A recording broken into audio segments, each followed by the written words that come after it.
రామ రామ రామ రామ రామ రామ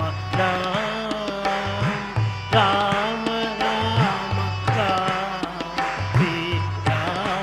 రామ రామసేతు నిర్మాణం జరిగింది. ఏంటి రామసేతు అంటే? అసలు ఏంటి ఆ సాగరం అంటే? ఈ సప్తసాగరము, ఈ సాగరము దీన్నే స్వామి ఏం చెప్పారంటే మోహసాగరం అని చెప్పారు. ఏ సాగరం చెప్పారు అంటే? మోహం అంటే ఏంటి? కోరిక, భ్రాంతి. ఏదో లేనిది ఉన్నట్లుగా, ఉన్నది లేనట్లుగా భ్రాంతి. దీన్ని దాటాలట. దీన్ని దాటి వెళ్ళారండి. అంటే మనం కోరిక అంటే చూడండి, చైతన్యాన్ని పొందాలంటే, చైతన్యాన్ని, బ్రహ్మ చైతన్యాన్ని పొందాలంటే ఏవేవి మన లోపల మనం సమకూర్చుకోవాలో పరమాత్ముడు చెప్పాడు. సో మోహాన్ని దాటాలి అంటే కోరికను దాటాలి. భ్రాంతి కలిగి ఉండకూడదు.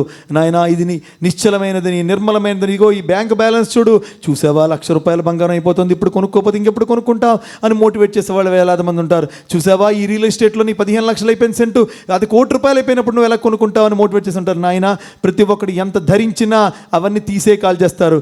ఎన్ని భూములున్నా ఏ భూమిలోనే నించకుండా కేవలం ఆ వల్లకాడులోనే నిన్ను కాలుస్తారు. కాబట్టి ఎంత ఉన్నా, ఎంత పొందినా, ఏమి చేసినా ఈ జన్మ ఉన్నప్పుడు ఆ బ్రహ్మ చైతన్య తత్వాన్ని ఈ దేహంతో అనుభవించలేనప్పుడు ఆనందాన్ని, ఆత్మ సాక్షాత్కారాన్ని నువ్వు పొందలేవు.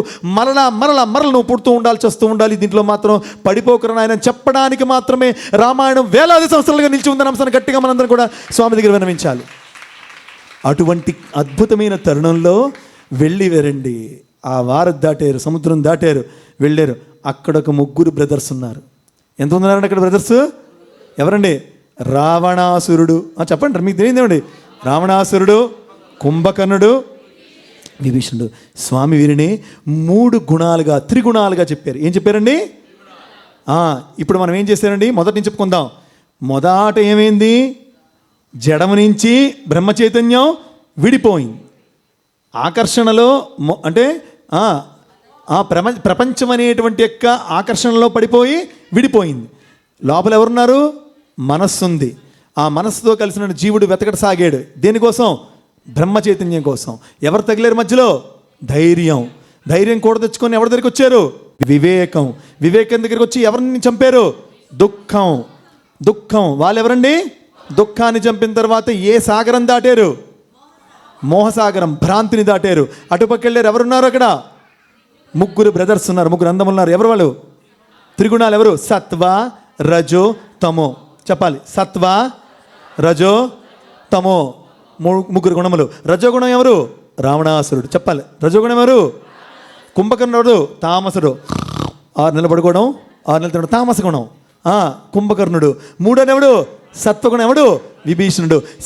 వెళ్ళగానే, అక్కడ అడుగు మోపగానే ఈ జీవాత్మ దగ్గరికి ఎవరొచ్చి పడిపోయారు కాళ్ళ మీద? సత్వగుణం వచ్చి పడిపోయింది. ఎప్పుడైతే సాత్వికమైన గుణము ఈ దేహాన్ని చేరి సేవ, నామము అని చెప్పడంతో ఎంతటి రావణాసురులు అంటే రజగుణమైనా ఇంత కూర్చి పారేస్తామంటే దట్ ఈజ్ వాట్ ఆధ్యాత్మిక రామాయణం అంటే స్వామి చెప్పింది. అంతే కదా? ఎంత అద్భుతం కదా? గట్టిగా స్వామికి మనం చేద్దామని చెప్పాలండి. గట్టిగా స్వామికి. ఇది భరద్వాజ్ కదండి. దేనితో ఏది కలవాలి?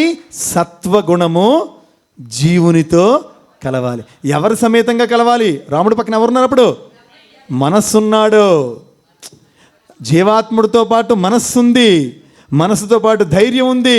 ధైర్యంతో పాటు వివేకం ఉంది. వివేకం ఉందగా సాత్విక గుణం ఉంది. చూసారా? జీవుడు, మనస్సు, ధైర్యము, వివేకము, సత్వగుణము, ఈ 5 కలిస్తే రావణ యుద్ధంలో ఆ రావణాసురుడిని ఫాట్ అయిపోయాడు. డన్. అక్కడికి అయిపోయిందంతా. వెంటనే అగ్ని పరీక్ష. ఆ బ్రహ్మ చైతన్యం దగ్గరికి వచ్చేలే వెంటనే. మన సినిమాలు చూసినట్లుగా అటు హీరోయిన్ ఇటు హీరో పరిగెట్టుకు వచ్చేలే. No, it is not like that. No, అగ్ని పరీక్ష అంటే ఇన్ని కలిసినప్పటికి కూడా ఈ బ్రహ్మ చైతన్యం అనేటువంటి అద్వితీయమైనటువంటి ఆత్మానందాన్ని పొందాలనేటువంటి ఆత్మారామ గుణాన్ని కలిగి ఉండటానికి భగవంతుడు అగ్ని పరీక్షలు పెడుతూనే ఉంటాడు సాధకులకి. వీడు నిల్చుంటాడా, నిల్చోడా? వీడు కాళ్ళు పీకితే నగర సంగీతానికి వస్తాడా, రాడా?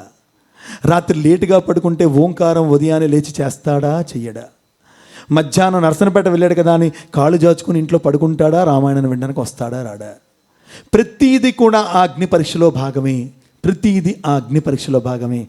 ఆ అగ్ని పరీక్షకు బ్రహ్మ చైతన్యాన్ని దాంట్లో ప్రవేశించి తప్పక అనేటువంటి దీంట్లో బయటికి వస్తే అప్పుడు ఆటోమేటిక్గా మరలా జీవము బ్రహ్మ చైతన్యం కలిసింది. అదే రామ పట్టాభిషేకం అయింది అయోధ్యలో అని స్వామి చెప్పారు.